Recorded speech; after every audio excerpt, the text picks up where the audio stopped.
Alors, il me reste à amener les photographies sur les deux plans de travail ici, mais je vais faire en sorte qu'elles aient la même dimension sur les deux plans de travail. Et pour ça, je vais aller faire éventuellement un carré.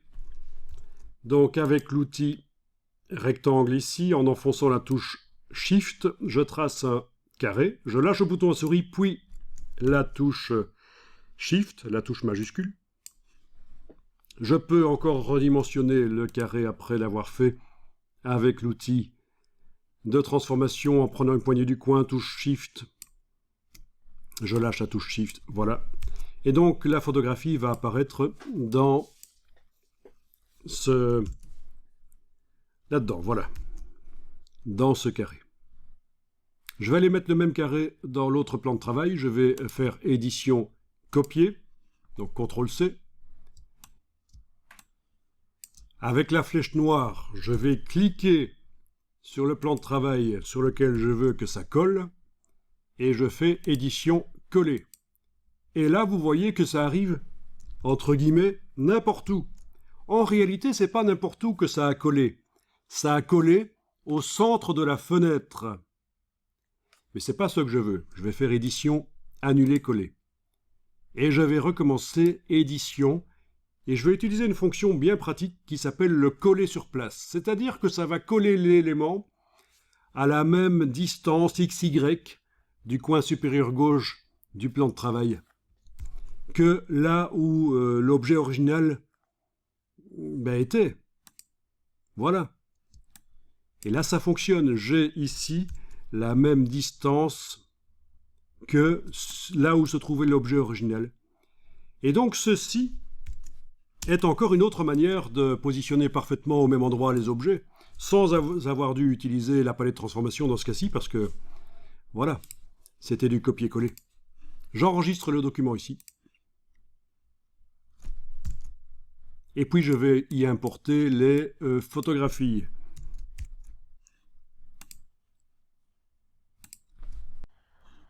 Donc, fichier importé. Je vais aller activer celle-ci. Et pourquoi pas, avec la touche CTRL, celle-là aussi. Elles sont toutes les deux activées.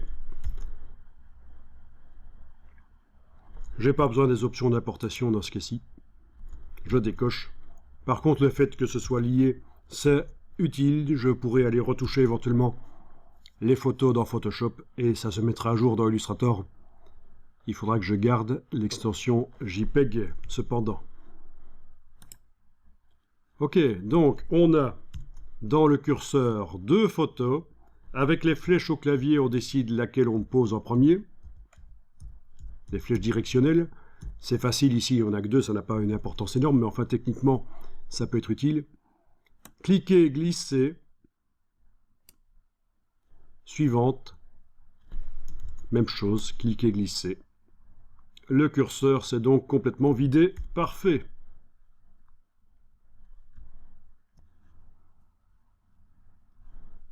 Dans la palette des calques, le calque qui contient les fonds décoratifs est verrouillé. C'est important parce qu'en fait, je vais demander que cette photo-là, ainsi que celle-ci que j'active avec la touche Shift, voilà, ces deux photos qui sont sélectionnées, se déplacent en arrière-plan dans le calque. Objet, disposition, menu objet, disposition, arrière-plan. Et voilà, elles sont passées tout au fond de ce calque-là. Ceci dit, même si l'autre calque n'était pas verrouillé, elles n'auraient pas pu sortir du calque. Quand on demande objet, disposition, arrière-plan, elles se mettent au fond des objets du calque sur lequel elles sont déjà. Voilà. J'enregistre le document.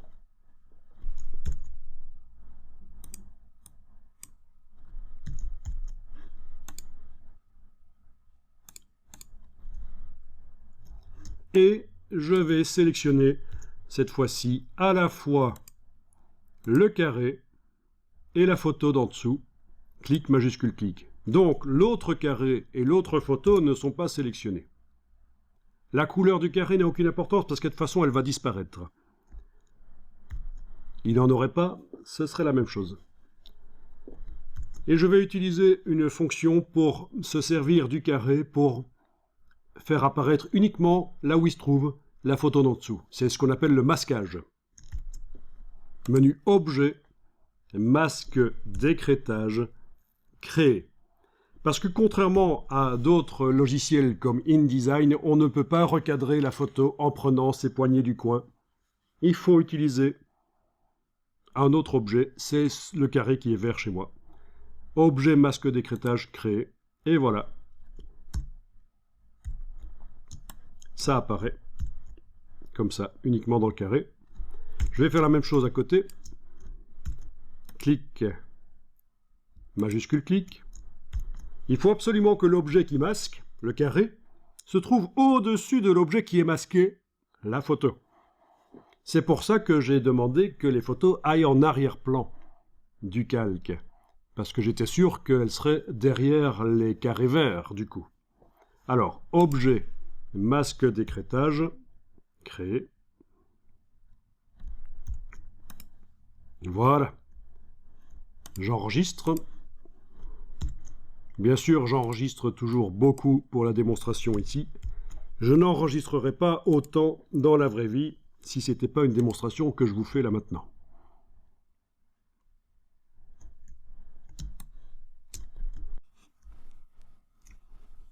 On peut mettre un effet d'ombre porté pour, comme si c'était une photo un peu posée sur la page, mais attention, c'est souvent de mauvais goût. Il faut y aller mollo sur les effets spéciaux. Souvent, plus c'est simple, mieux c'est.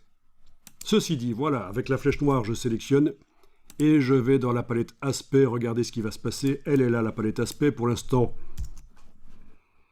il n'y a pas l'ombre. Je vais dans le menu effet, spécial.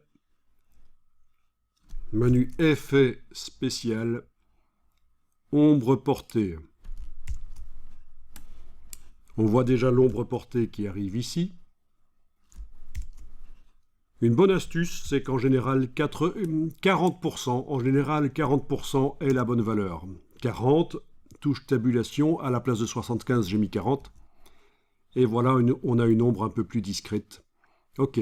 Alors, c'est pas aussi bien que dans Photoshop, on ne peut pas bouger une petite roue et déterminer avec des curseurs la distance. Il faut, si ça ne nous convient pas, aller modifier les valeurs ici en millimètres. Et je vous rappelle que si vous avez des points à la place de millimètres, ça se gère dans les préférences. Dans les préférences unités, menu édition, préférences unités sur le PC. Ici, à la place de points, vous mettez dans les unités générales, vous mettez millimètres. Bien. Donc, cette photo-là a une ombre, l'autre pas, bien sûr. Donc, je vais utiliser les styles graphiques, menu fenêtre, style graphique, pour aller stocker l'aspect ombre de cette photographie qui est sélectionnée.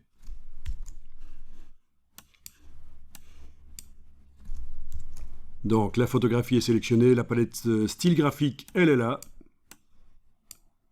Je clique sur le petit signe ici, à gauche de la corbeille. Voilà le style graphique. Je vais donc maintenant sur l'autre photo ici, que je sélectionne. Je lui applique le style graphique en cliquant sur lui. Et voilà. Parfait. Voilà, je peux cliquer à côté. Alors, et si la valeur d'ombre, je voulais la modifier sur toutes les images qui utilisent une ombre? Si j'ai comme ça énormément d'images dans mon mood board et que je veux modifier les ombres sur toutes les images d'un coup, mais je vais sélectionner n'importe laquelle de ces images, aller dans la palette aspect, cliquer sur l'effet spécial ombre portée. Il ne faut surtout pas retourner en haut de l'écran dans le menu effet spécial ombre portée, ça ajouterait une deuxième ombre portée. Si vous voulez modifier un effet qui est mis sur un objet, il faut sélectionner l'objet et aller cliquer sur le nom de l'effet dans la palette aspect. Je vais ici modifier la valeur de décalage sur Y, voilà. Comme ça, l'ombre est peut-être un peu sur X. Et l'atténuation, voilà. Donc on a une ombre plus floue. Voilà, on va dire que ça c'est mieux, c'est ce qu'il me faut.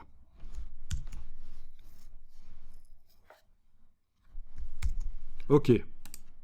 Et puis, je vais mettre à jour le style graphique.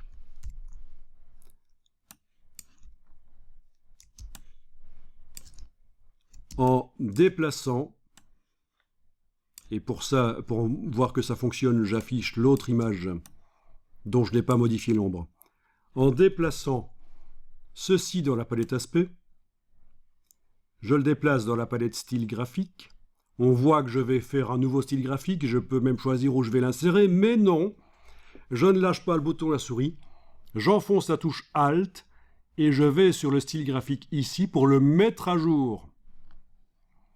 Je vais le faire ici en ayant la photo visible, comme ça vous voyez, voilà, je lâche le bouton de la souris, puis la touche Alt, et voilà, vous avez vu que l'ombre a été modifiée ici, et sur toutes les photos, des dizaines qui auraient une ombre dans le moodboard, dans le document, ça se serait mis à jour. Donc, d'où l'intérêt d'utiliser un style graphique pour pouvoir le mettre à jour en modifiant simplement n'importe lequel des objets qui utilisent ce style graphique, puis en prenant par la palette aspect ce petite chose-là, touche Alt, aller mettre sur le style graphique, ça met à jour tous les objets qui utilisent ce style graphique. Je vais enregistrer le document ici.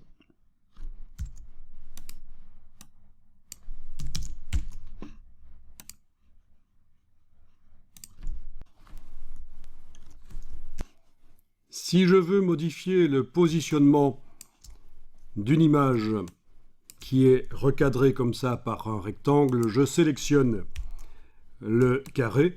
En réalité, si je vais voir dans la palette des calques, quand je fais ça, je ne sélectionne pas le carré, mais je sélectionne le système de masquage.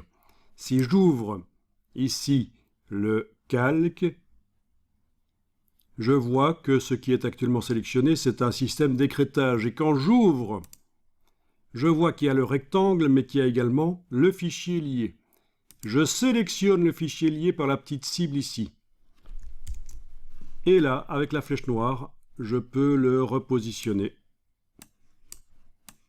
Le redimensionner aussi s'il faut, avec l'outil de transformation manuelle. Poignée du coin. Touche Alt, Shift.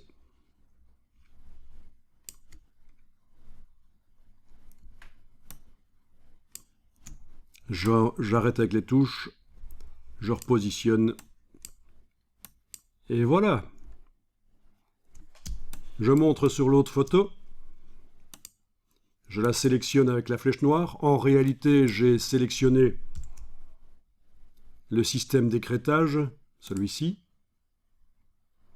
Il faudrait que j'ouvre et que j'aille cliquer ici pour indiquer que je vais modifier l'image. Mais je vous montre qu'on peut aussi, sans passer par la palette des calques, avec la palette contrôle là au-dessus, indiquer que on modifie soit le carré, soit le contenu. Je clique sur modifier le contenu, voilà. C'est bien l'image qui se sélectionne, vous voyez. Si je clique ici, c'est bien le carré, dont je pourrais modifier aussi les dimensions, mais là j'indique que je vais modifier le contenu. Et avec la flèche noire, tout simplement, je repositionne.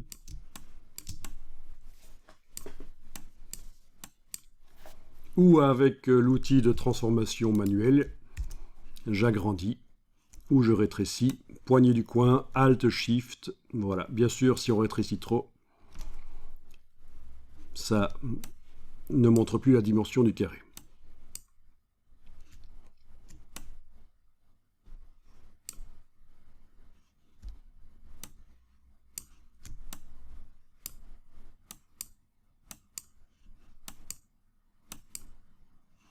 Bien. Donc c'est le principe du redimensionnement des images, puisque bien sûr, nous n'avions pas vraiment fait attention à la partie d'image qui était vue ou pas. Nous aurions pu aussi sélectionner le carré, faire objet, masque d'écrêtage, annuler, cliquer à côté, repositionner l'image, CTRL Y, où est le carré? Ça c'est la question. Réactiver les deux par la palette des calques éventuellement. Le rectangle et Shift-clic le fichier lié. Ou réactiver les deux, CTRL Y par clic là, Shift-clic là. CTRL Y. Objet, masque d'écrêtage, créer. Voilà. Mais c'est quand même plus facile d'indiquer qu'on veut modifier le contenu. Donc pour modifier le contenu, si c'est juste pour repositionner l'image, on ouvre, on sélectionne le fichier lié et on peut le modifier. Ou alors, la petite icône ici dans la palette contrôle pour indiquer qu'on veut modifier le contenu. Ou alors, et vous l'avez vu aussi tout à l'heure, objet, masque d'écrêtage, modifier le contenu. Bon, là, je passe en modification du masque. Objet, masque d'écrêtage, modifier le contenu. Donc, 3 manières d'indiquer que je veux modifier le contenu. Voilà, je vais enregistrer le document. Et on va passer à la question du texte.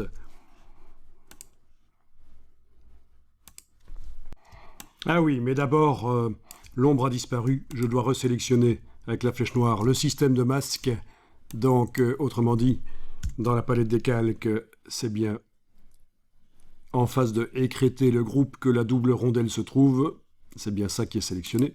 Et par la palette style graphique, aller réappliquer l'ombre. Menu fenêtre, style graphique. Je vais réappliquer l'ombre. Et voilà. Même ombre que sur l'autre document.